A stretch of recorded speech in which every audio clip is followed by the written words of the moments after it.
Welcome everybody to the Nunnally Show. I'm your host and podcaster Clifton Nunnally. I hope you enjoyed today's show.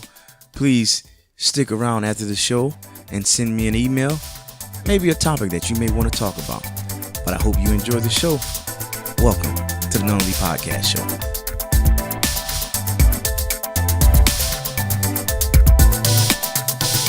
What's going on, everybody? You're listening to the Nunnally Show. This is show 102. It's called Blame It On Black America. That's the name of the show today. Blame It On Black America. Why you say that, Clifton? Well, as we know, we are in this circus of a election. My goodness, this election is by far the most pitiful election I have ever seen in my life. It's literally like a reality TV show. World Rules, or all them old reality shows, Survivor, Dancing with the Stars. It's a reality show. It's a sick and twisted reality show. And I feel sorry for us, you guys. I really do. I feel very sorry for us. We are in a world of trouble and we don't even know it yet. And to top it off, the reason why I named this show today Blame It On Black America is because of white America. Now, for some odd reason, white America or white supremacy, the white supremacists, I should say, they somehow got it bent up in their mind that if Hillary Clinton gets in, she's going to be solely for the black American, the minority. Like, she's going to do something for black America. Listen. Her husband did nothing for black America but put them in jail. That's where the whole 3-strike rule came in. That's where the whole mass incarceration came in. Just because he was a saxophone player and he smoked weed and, got some special attention in the Oval Office, black America wanted to say, well, that's our first black president. No, it really wasn't. He wasn't nowhere near black. But for some reason, white people think that when she gets in, that she's going to be solely for black America. I'm sorry, it's not going to happen that way. Because not once have you heard her say anything that she was going to do for black America. Nothing. The whole 20 months or however long this circus show has been going on, she hasn't said what she's going to do for black. She say what needs to be done. But she never came to the point of say what's going to be done. And, you've been looking over, all these social media sites and all these, these white supremacists, they come out and they want to say, oh, well, we're going to do this if Hillary gets in, and we're going to do that if Hillary gets in. But why are you putting it all towards black America? Our vote does not matter, folks. Our votes don't matter. Black America votes do not matter. They don't. We're not even considered citizens. We're residents. So ours did not matter. Not once. Have you noticed when they do the whole, what you call that?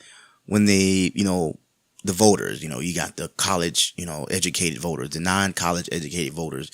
But you see, they say the white college educated, the white non-college educated. You don't hear them saying, oh, let's talk about the educated black and the uneducated black. They don't say that because ours doesn't matter. Our vote doesn't matter, folks. Doesn't matter. It never have. But back to the story. For them to feel that we have some part of this is ridiculous. It's absurd. I mean, here it is. You have two white people. You have a white male Republican and you have a white female Democrat. So how is either or for the black race? Why blame it on the black person? Why blame it on black America when black America has nothing to do with it? This country is in the turmoil that we are in because of two white people. Because of two white people. Let's get it right now. You have a crook and you have a liar and a rapist. Pedophile. Okay, that's our choices in president and in the presidency. So either we're raped one way, we're raped another way. It's sad to say, it's sad to use that analogy, but we are.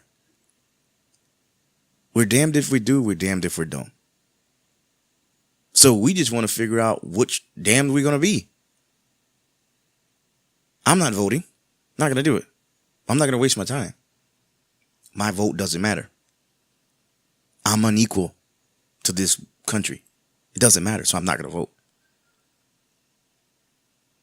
And with that being said, it is what it is. I'm not gonna waste my time.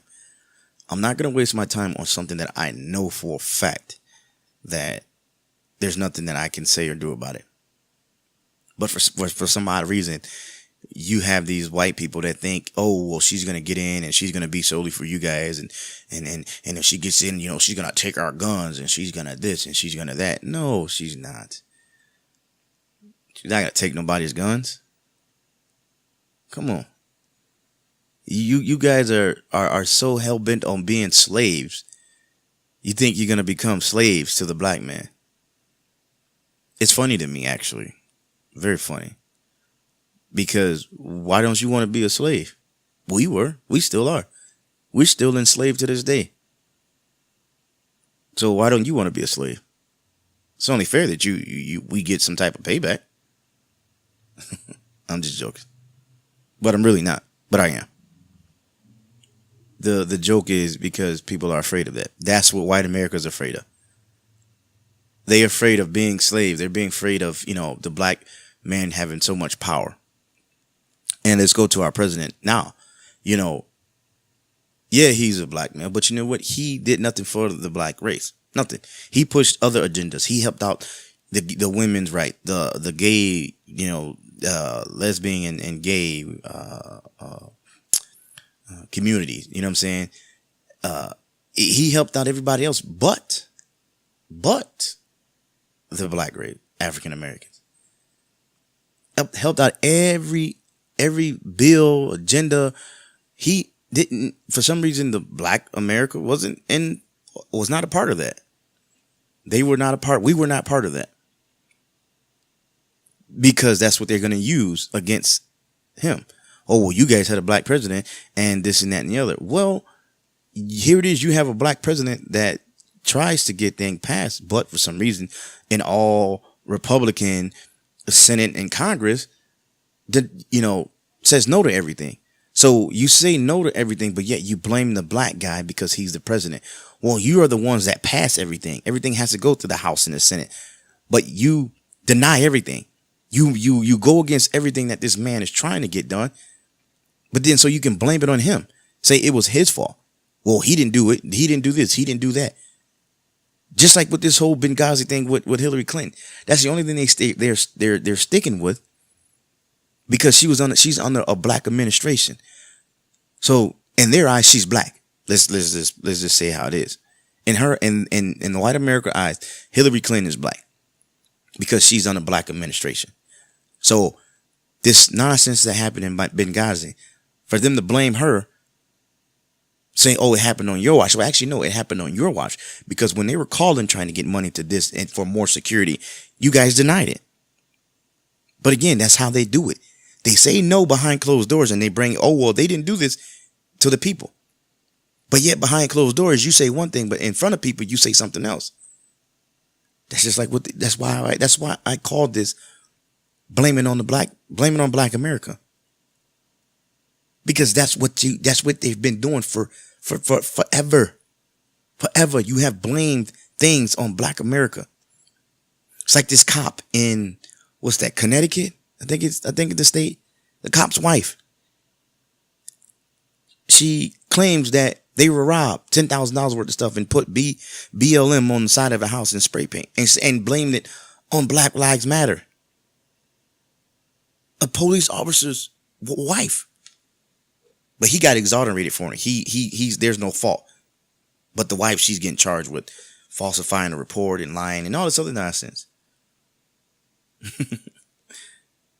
But wow, folks, I just thought of something, and it just brings back, how they blame so much on black people. I mean, I can go down the list. I can go down the list of how they blame black Americans for things, falsely accusing black America for things. It has happened, numerous of times. Just like the situation in Rosewood back in the day. Here it is, a white woman. She was raped. She wasn't raped. I'm sorry. She was not raped. She was giving it up. She was giving it up. But then she gave it up to one of the guys, and he got pissed off, and she got pissed off, and he beat her. She runs out the house screaming rape, crying, saying a nigger did it. And for how many innocent black men, women, children lost their lives, lost, valuables, lost their homes because of a white woman that was giving up the goods, lied and said a black man raped her. People had to suffer. But that's what happens, folks. All the time. That's what happens. They blame it on a black man. Why blame it on a black man? Why do that? Why you guys always want to blame us for something that we have nothing to do with? Haven't we been through enough? Don't we go through enough? Now, don't get me wrong. There's some little ignorant black men out here. They are. But that's in every race. White, Hispanic, Chinese, Arab. There's some ignorant people out. There's an ignorant bunch in every race. But for some reason, you guys want to stay on the black race. That's one thing I don't understand. Why do that to the black race? Why constantly put us under so much nonsense? It's sad and it's sickening. Everything, blame it on black. Oh, black guy did it. Oh, black guy did that. Oh, black guy did this. And it's just funny to me, folks. It really is. Listen, I'm going to take a quick break. I'll be back. All right, welcome back, folks. Welcome back. All right, our topic today is, blaming on black America. And I would really like to talk about, this topic is really messing with my head right now. And I'm just going to go off topic for a minute. Well, I'm going to stay on topic, but I'm going to go off of the headline, I guess. It's sad when you have so many people that want to do right, that try to do right, that want to have a life for themselves and their families, and it's taken away. It's snatched away, like by the snap of your fingers, because we are so disliked in this country. I don't get it. We are so disliked in this country. It is sad. It is sad that we are so disliked in this country. I don't understand why we're so disliked in this country. I look at my children, and I look at, some of the kids that, I coach. I coach football, a little league football. And, I look at the potential of these kids that are out there. And I look and I say to myself, half of them are going to get put in the system. Half of them are going to, fall down the track, go down a dark road because of society. It's because of society. It's because we are so disliked in this country that's what's going to happen to these kids. Not because they're bad kids. Not because they come from a broken home. Not because their father's not around. It's because of society. Society is why these kids are going to become what they are. Because they do not want to see black people succeed. I don't get it. And black people, let me say this. We do not need white people to look at us to feel equal. We don't need to impress them. They are not God. White people are not God. So stop looking to the white man for acceptance, because I tell you what, you will never get it. Stop looking to them for acceptance. They're not God. We will never be accepted by the white man. We will always be behind closed doors. We will always and forever will be a nigger to them. So stop looking for them for acceptance. Stop trying to be like them. Stop trying to be accepted by them. Be who you are and love it. Because trust me, they're trying to be like you. That's why they want your women. That's why they want your women. Your men too, hell. But back to what I was saying. It's not because we can't do it. It's because they don't want us to do it. You know, it can be me and a white guy. We both get busted with a joint. We both get busted with a small joint. Now, I don't smoke weed, but I'm just going to use that as an example. We can both be busted for a joint. He will get a slap on his wrist. Me, I will get arrested. I will get booked. I will get tried, and I will have a conviction on my record because I have a joint. But that same joint I have, that white man has that joint, but he will get a slap on the wrist. It sponged from his record. It won't even show up nowhere. But me being a black man, it'll show up on my record. Why? Why? Because they want to enslave us. And how do you enslave them? You put a record on them.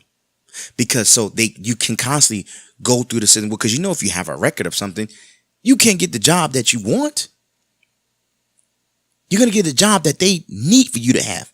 And what's that? Labor. IBM, for example.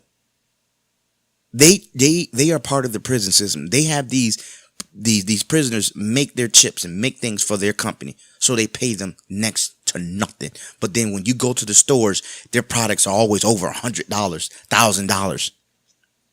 But they got it made for $1 a day.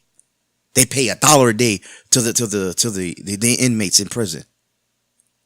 That's a slave labor. Why do you think they call it slave labor? But yet you want to go overseas and try to, help those slave labor over there. Well, you got it in the country.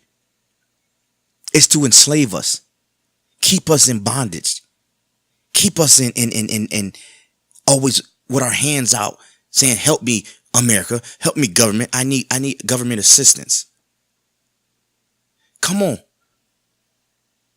Just like break up the black home. That's what welfare and Section 8 and public housing, all that stuff is to break up the black home. What do you mean, Cliff? Okay, this is what I mean. In order to get on that, the father has to not be in the picture. If the father's in the picture, guess what? You can't have Section 8. You can't have public housing. And then if you try to get Medicaid or Medicare for your kids, guess what? You have to put the black man, the male, on child support. So what you got to do, you got to say, you know what? I don't know the father of my child. Why do that? Why do that? Because you know how strong and powerful a black household could be. Why are you so afraid of something? You brought us over here, white America. We didn't immigrate to here. We were brought here. Migrate, I'm sorry. We didn't migrate to here. You guys brought us here. And now you're afraid of something. I know what you're afraid of. You're afraid of the Bible. That's what you're afraid of. You know what the Bible says. And you know your times are coming. Of power is coming to an end very, very soon. So you're trying to defeat us. Trying to defeat the Bible. But guess what? You cannot defeat God's will. Because God's will prevail. His word is true. It never goes void. So what says in the Bible, it will happen. And it will happen to you. You can't run from it. Because like me, and there's thousands other, are waking up knowing who God's people truly is. We are his chosen people.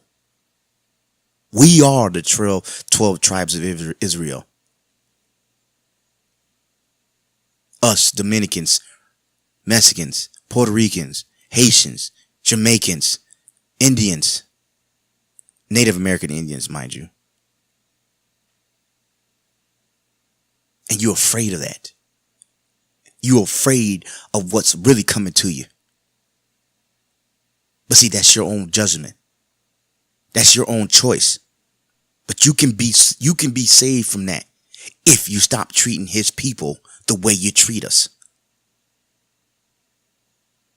See, you're part of the plan. You're part of that plan because you benefit from it. You guys benefit from the plan. But I tell you this, the promise is what you need to pay attention to. His promise is gonna come true. Believe you me, it's coming true. And you guys are afraid of that. But guess what? You cannot run. How fast you may try, how quick you may try to get out of this, you can't. You can't finagle your way out of this. You can't buy your way out of this. Unless you stop doing what you're doing to his people. But the more you do to his people, what you do to his people, you've already judged for that.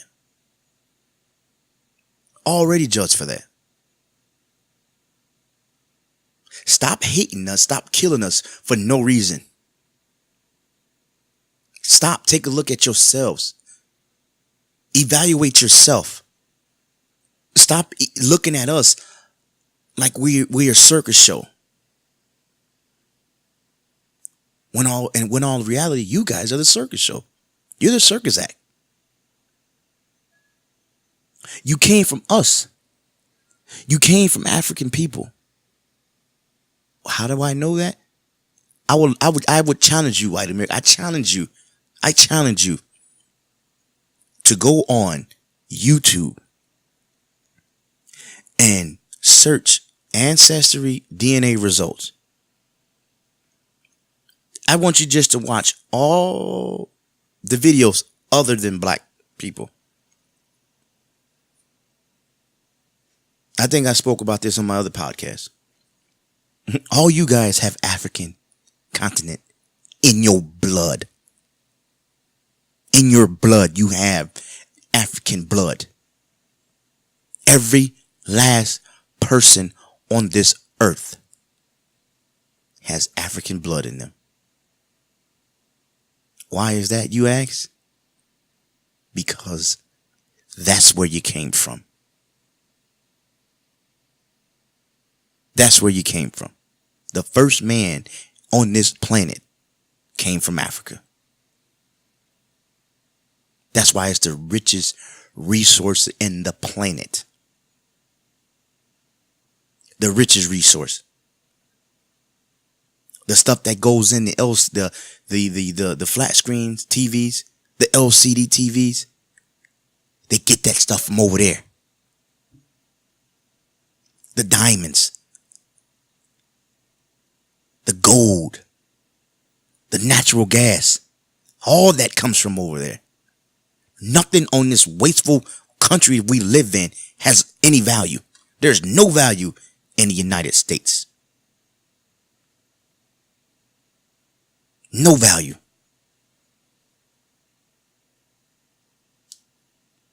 That's why they go over there. See, you got to understand something. Iraq, that's all part of Africa. That's all part of Africa.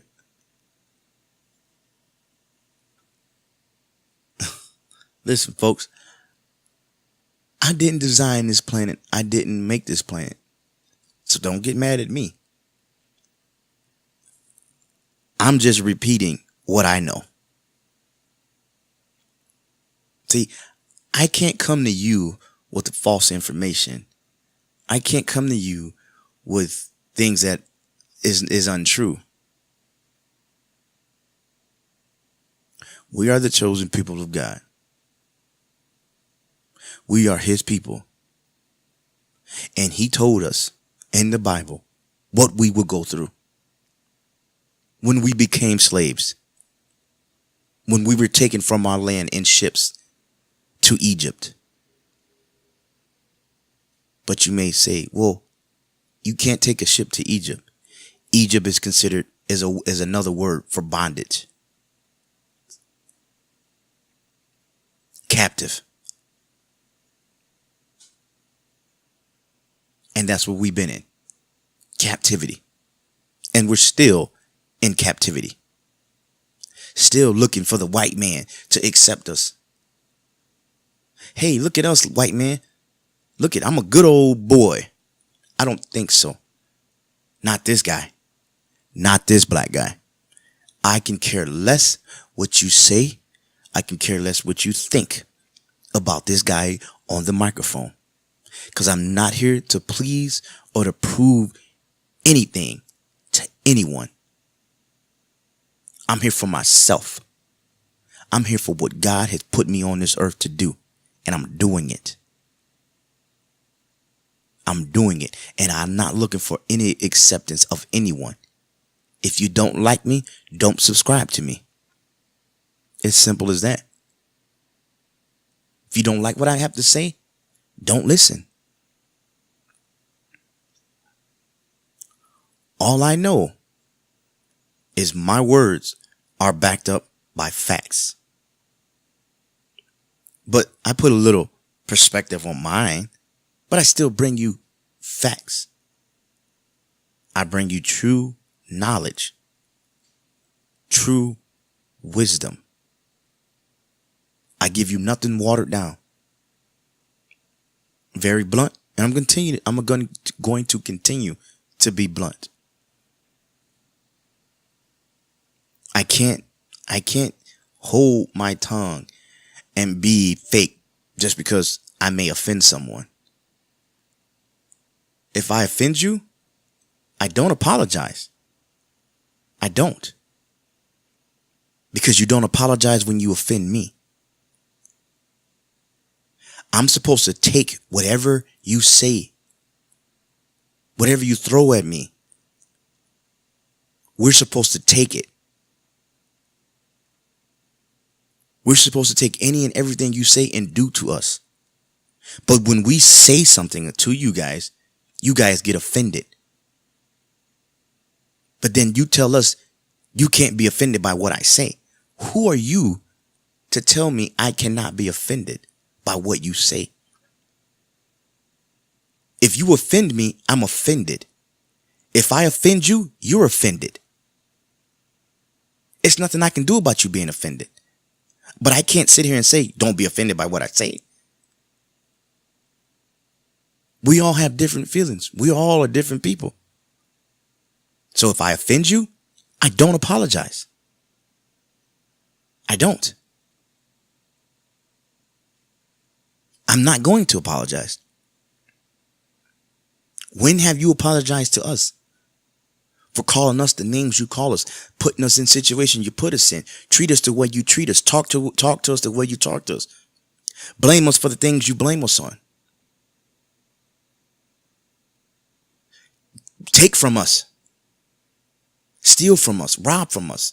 Yeah, see, you may not put a gun to my head and rob me, but you rob me in other ways. You rob me of my resources. You rob me of my finances. You rob me of getting to where I need to be. That's how you rob us. It's a difference. But if you're offended by what I say, don't listen to me. That's what I have to say about that. Listen, folks, it's my time. I appreciate you listening to the podcast. Um, Topics are coming in. I'm getting a few example, topics that people may want to talk about. They want to hear. Uh, Pretty soon, probably the third or fourth show. As I say, the fourth show, I have a guest on with me, and we're gonna bring it. We're gonna bring it. We're gonna bring the show. And listen, I'm not going anywhere. I'm not being silenced. I'm just gonna get bigger because I have a lot to say, and I know people that have a lot to say as well. With that being said, folks, I hope you enjoyed the show. If you're offended, again, I don't apologize. I'm just here giving you truth. If you offended by what I say, I'm sorry for you, not for me. Listen, I love you all. Be blessed.